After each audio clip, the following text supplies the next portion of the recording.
I want you to get up right now and go to the window, open it, and stick your head out and yell, "I'm as mad as hell, and I'm not going to take this anymore!" A scene there from the movie Network that this justice, Michael Moldaver, actually quoted to describe the need for Canadian courts to repair. Now, a Supreme Court ruling that demands deadlines for justice. What are we to do about long delays in Canada's court system? Can the delays really be fixed? I'm Lorna Dueck. And I'm Sheldon Neal. I'm Molly Thomas. And you're watching Context.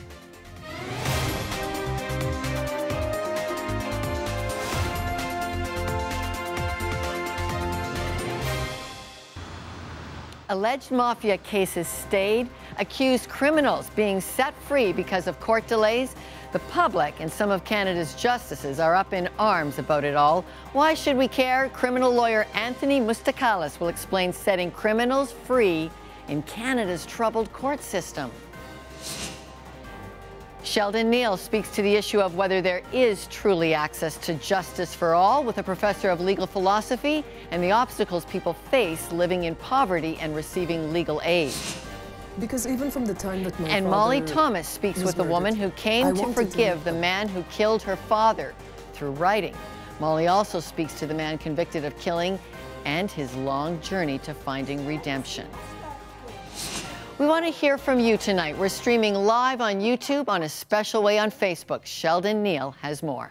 That is right, Lorna. I'm on Facebook right now, and I'll be hosting a live stream from the studio. Why don't you check us out behind the scenes during the live show? We want to hear from you. We're on Facebook and Twitter. Join the conversation. Now, over to Molly Thomas with some of the news stories from this past week. Thanks so much, Lorna. Here are the stories that caught our attention this week.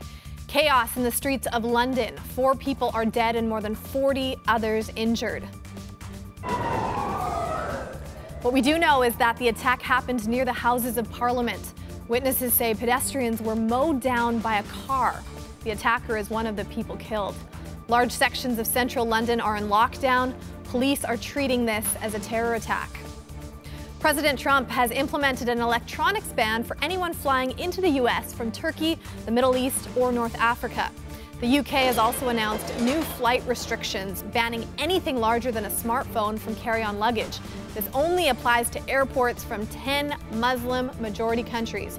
Canada is currently evaluating whether it should follow suit.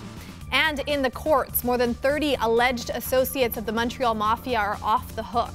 Crown lawyers have suddenly walked away from charges of drugs, weapons, and kidnapping against these defendants. Some worry RCMP surveillance may have interfered with those charges. One factor in the Crown's decision to dismiss the defendants was because of the new time limits trying to fast-track cases through the justice system. And that's the news we had our eye on this week. Lorna, back to you. Joining me now is Anthony Moustakalis, president of the Criminal Lawyers Association.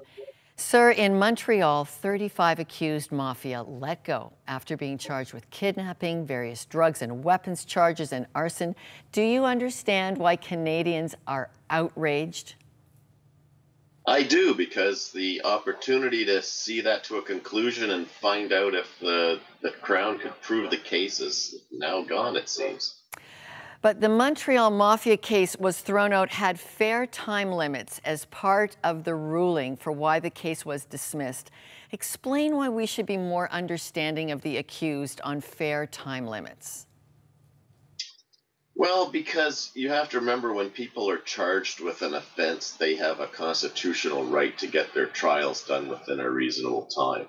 It's extremely stressful to have a criminal prosecution outstanding. It limits your ability to move about freely. People in this situation would have been on restricted bails. They might not have been able to work and do those kinds of things. And we have to remember, in our society, we're presumed innocent. And this is a safeguard we have against potentially oppressive state conduct. You know, the state's got to get its act together and get its case against you within a reasonable time. It doesn't have to be an extraordinary fast time, but it has to be a reasonable time, and therefore... Right. 18 months, 36 months. What do the criminal lawyers want to meet the Supreme Court challenge for timely trials? Those are, you know, two hard numbers, 18 and 36 months. What do you want?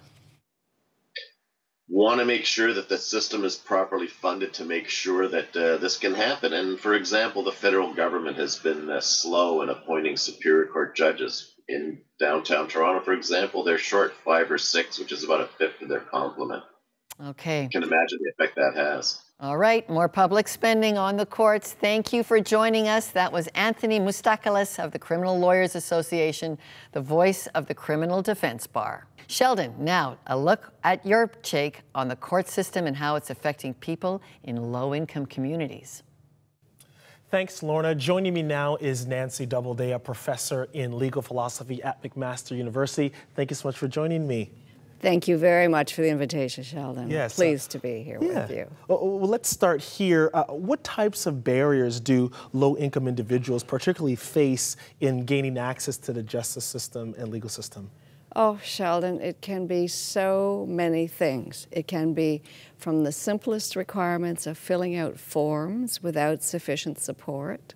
So people generally don't have the skills if they're not able to hire professionals. And so immediately we come to the financial barriers, because trying to find assistance from legal aid, again, there are forms to fill in, and also people who will do pro bono legal work are not so abundant. Does this change from province to province across the nation? Do some provinces get it right more than others? What does that look like potentially across Canada in some ways? Well, again, the administration of justice is divided. We have provincial courts, we have federal courts.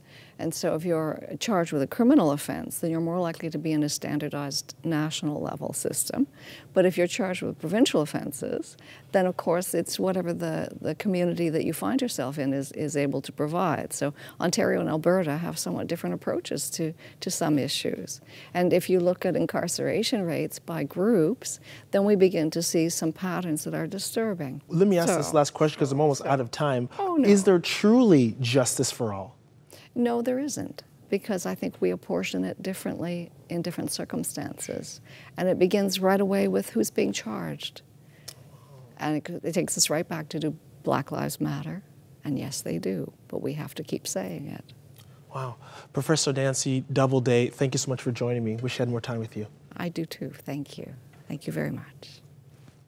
Well, to help us understand just how important the Supreme Court ruling is for justice in this land, we're joined by Georgia Lee Lang, a Vancouver trial lawyer. Georgia Lee, thank you so much. Thanks for inviting You've been me. in and out of court all the way to the Supreme Court. Yes. 3 times. Yes. When they decide things are going to change, they change. That's absolutely right. And so this is a crisis now, because all across Canada, we have victims worrying that their case will not see justice. In the criminal justice system, it's been fraught with delay for a long time, and there's different reasons. Some criminal defense lawyers don't want to proceed quickly because it's in their client's best interest to delay. Sometimes the Crown prosecutors are not ready to go. They've got big caseloads, and also there's not enough judges. So what happened in this case was in Regina versus Jordan, this gentleman had been arrested for a dial-a-dope, which is, call your dealer. And so he was arrested in that context. And as it turned out, he didn't get a trial, and it was 4.5 years. And so that case went to the Supreme Court of Canada. And here's what the court said. In the criminal context, if you're charged with an offense and you're going to be adjudicated in the provincial courts, then 18 months is the outside limit. If you can't get a trial date within 18 months, then there's a very good opportunity that that case will be dropped and you will just walk free. Wow. In the Supreme Court of each province, the deadline now is 30 months. And once again, if you can't get a trial on, there'll be exceptional circumstances, but for the most part, the Supreme Court of Canada is saying this has got to stop. Okay, at context, we always look through the news with the lens of asking, what would God say about this? Justice is a really big issue for God. Oh, absolutely. So tell me what you think this could cause for Canadians and why we should be so concerned. Well, what the Supreme Court of Canada intends is to get the provinces to wake up to the fact that the delay has to end now. And so more judges have to be appointed.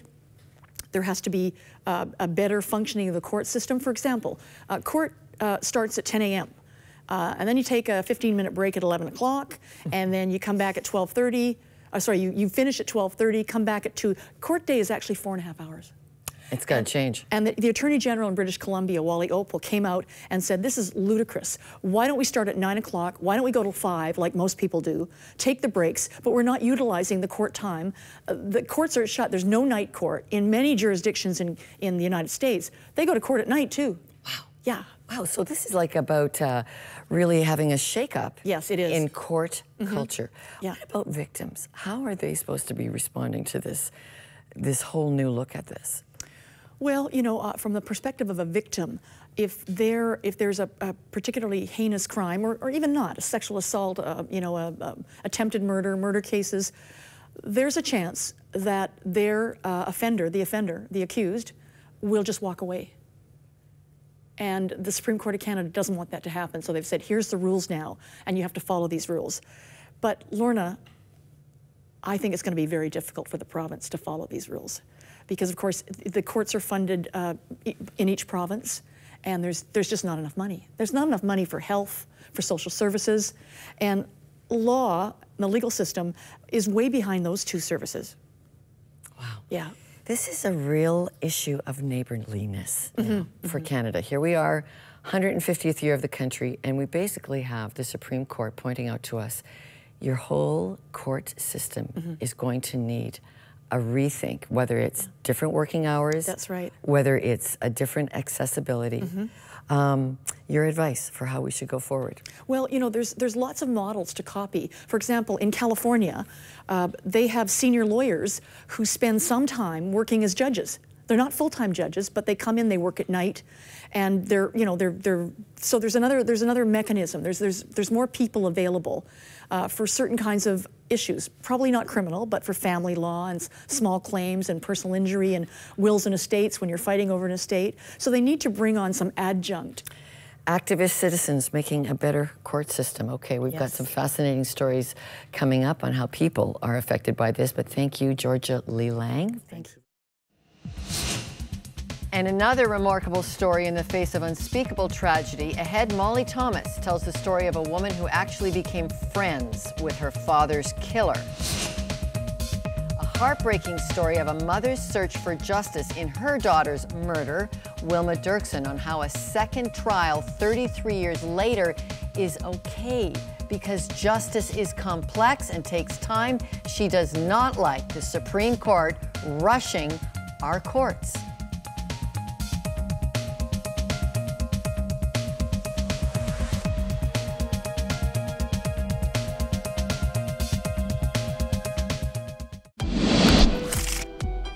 Season 5, breaking boundaries to bring faith to the forefront of current events. Today, the political debate you won't hear anywhere else.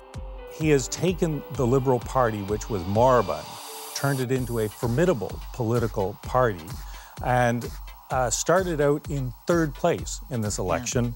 We've expanded far beyond a weekly television program. So many stories, there's a digital expansion for daily delivery. Context speaks into our culture with Christian values and ethics, not just a media outlet telling stories of hope, but responding to the world around us, connecting people to the one eternal source.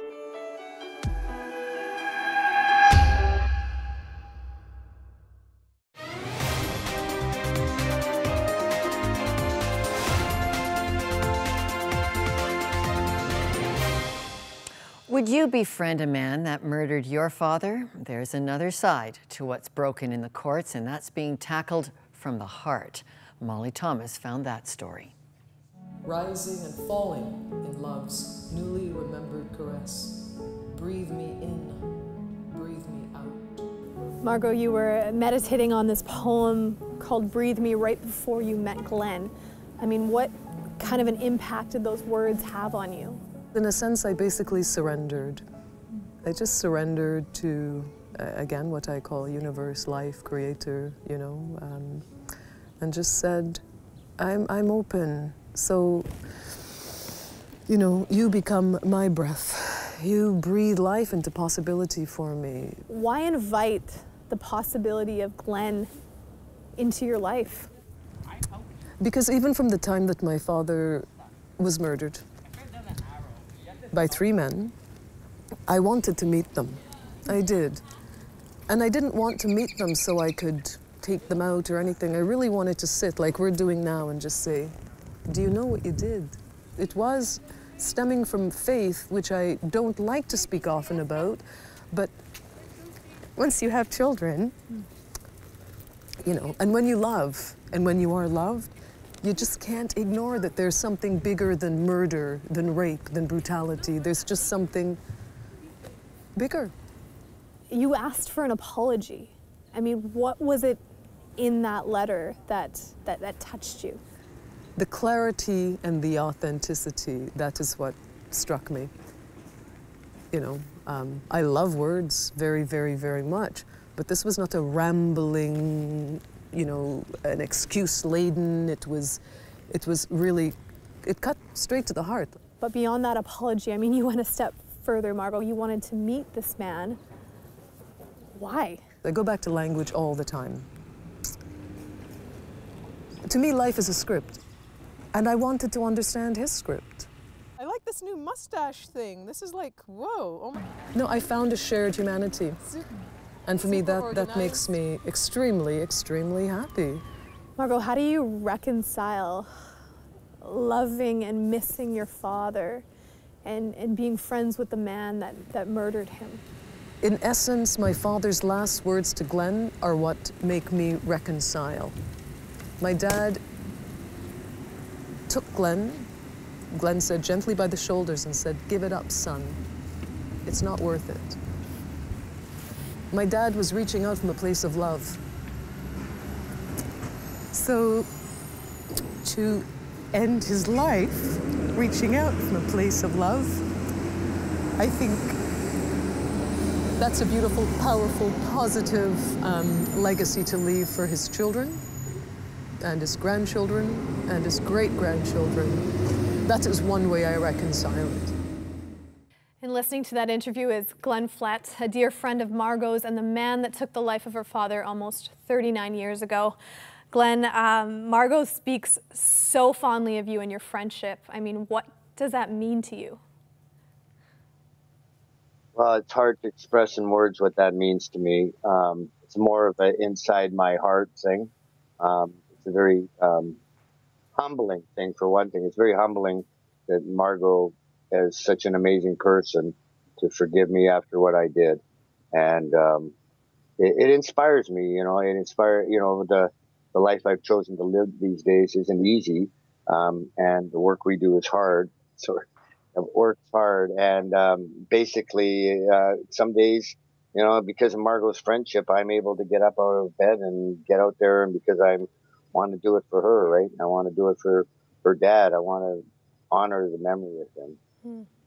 Glenn, you spent 14 years of your life in jail for this crime. What's the most valuable lesson that you learned behind bars? To love other people more than myself. That's about it. Put others first. That's, I think, the most valuable lesson I learned in jail. And I know you came to a faith in Christ in jail. I mean, what has God taught you about justice through this long process? God is all about balance, but he's also a God that, you know, expects us to be accountable for what we did. We need to be open and honest about what we did. We need to be transparent what we did. But I believe God also balances the negative consequences that may happen from that action that we took. And he balances that. He compensates for that. He can use that negativity, if we allow him to create something very, very positive, which is what's been going on in my life. Glenn, I found it interesting that Margot doesn't use the word forgive per se, but you do every day. I mean, as a Christian, do you feel forgiven? I mean, the weight of this off of your shoulders at this point? Well, I'm a Christian, so I somewhat accepted that I was forgiven 30 years ago when I became a Christian, right? That was, or maybe it was even 35 years ago. But I mean, there was always an underlying, it wasn't an emptiness. It was something missing, though. And frankly, being able to say I was sorry in person to Margot and through her family, yeah, that's been huge for me.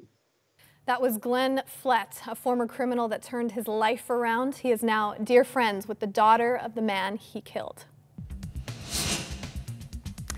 The murder of Wilma and Cliff Dirkson's daughter, Candace, devastated their lives. Ahead, Wilma Dirkson speaks with us from Winnipeg about how the Canadian court system has let her down.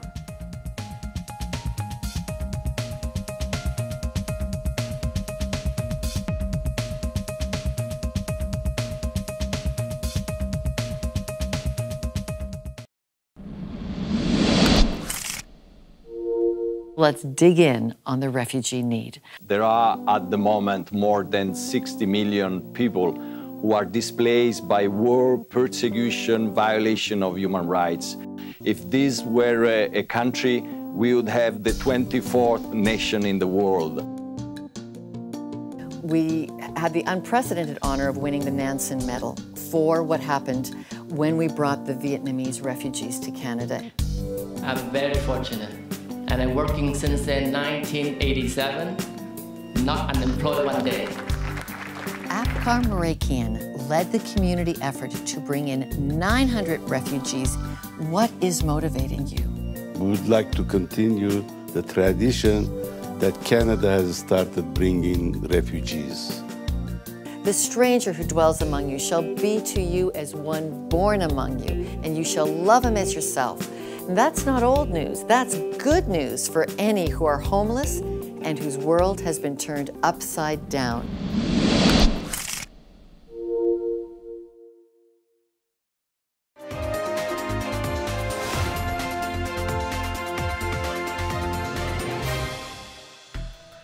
On November 30th, 1984, Candace Dirkson was only 13 years old and she never returned from school.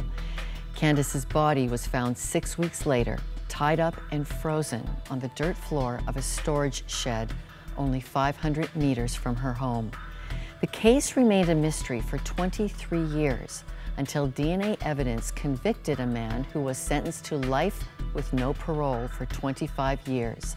Wilma and Cliff Dirkson thought they finally had a sense of closure, but in spring 2015, the Supreme Court of Canada threw out the conviction, forcing the Dirksons to face the reality that a new trial would be needed.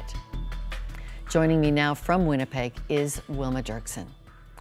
Wilma, a second trial for you to have to go through after the Supreme Court threw out the first one. How devastating is that for you and your family? Well, it is devastating because we had hoped that it was closed, and you know, you think of the money, you think of the time, and just to go through it again just seems such a waste. So the courts still have not answered your need for justice. How have you coped with that? Well, I think we have coped with it as we did in the beginning, realizing that there is no promise of justice, and we never waited for it for 23 years. And in fact, we came to live quite well without it. And so we have gone back to that, knowing that there is no perfect justice, never will be. And so we look for the truth that justice can bring us, but more or less continue to focus on our lives rather than justice. So how do you do that? How do you focus on living when there's such a great loss and injustice? You know, that's really tough. You would think that it would be simple, or maybe you know how tough it would be, but it is an ongoing struggle to look away from something that just draws our attention. It's just, justice is so needed, so promising, so liberating to think that we could have justice, that we would know everything and things would be set straight. So it's a constant struggle to say, you know, that's not important. I'm going to give it what the attention it needs, but I am going to continue my life as if I will never know. And it's constant. It's a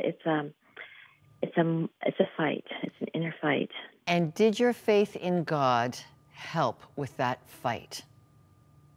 Yes, definitely. I think that there is a promise, vengeance is mine, I will repay, in the Bible. And we see throughout the Bible stories how God really does look after the justice issues. And he takes forever. I mean, when we look at, you know, the walk through the wilderness, when we look at Joseph's life, when we look at all of the events, justice doesn't come easily, and it's not quick. Usually, it's not quick. It can be, but it is best left in God's hands because it is so complicated. I don't know if we can do it well, and from what I've seen, we don't seem to get it right most of the time. It's really a complicated process to know who is guilty and who isn't, and how we right a wrong. So what is your advice for Canadians as we wrestle with courts under repair?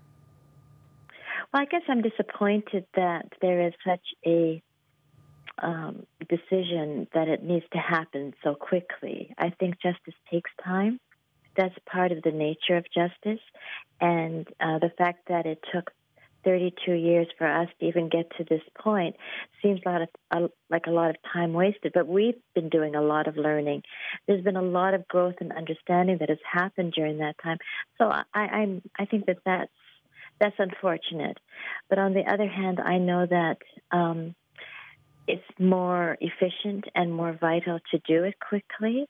I think the research is there that offenders need to wait quickly after that they have done wrong.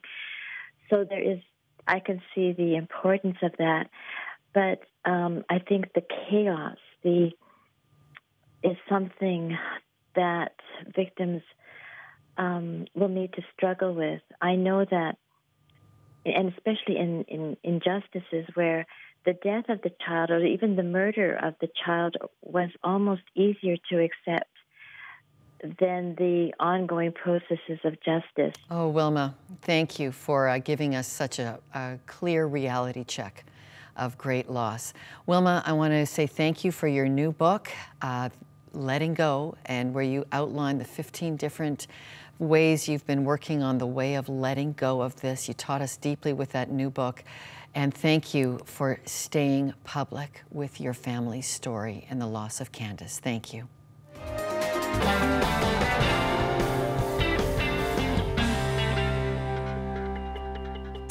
When those who run Canadian courts declare them broken, it's time to listen for the fix.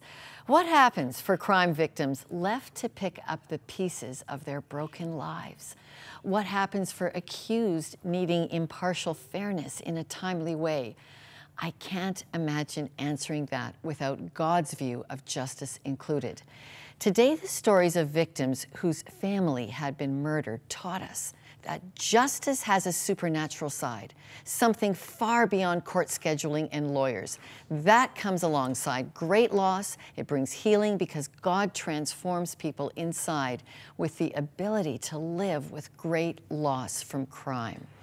Christians are compelled by Scripture to seek justice, retributive justice for the victims of crime, procedural justice for the accused to get speedy and fair trials, and leadership justice that properly staffs police, prosecutors, and the courts.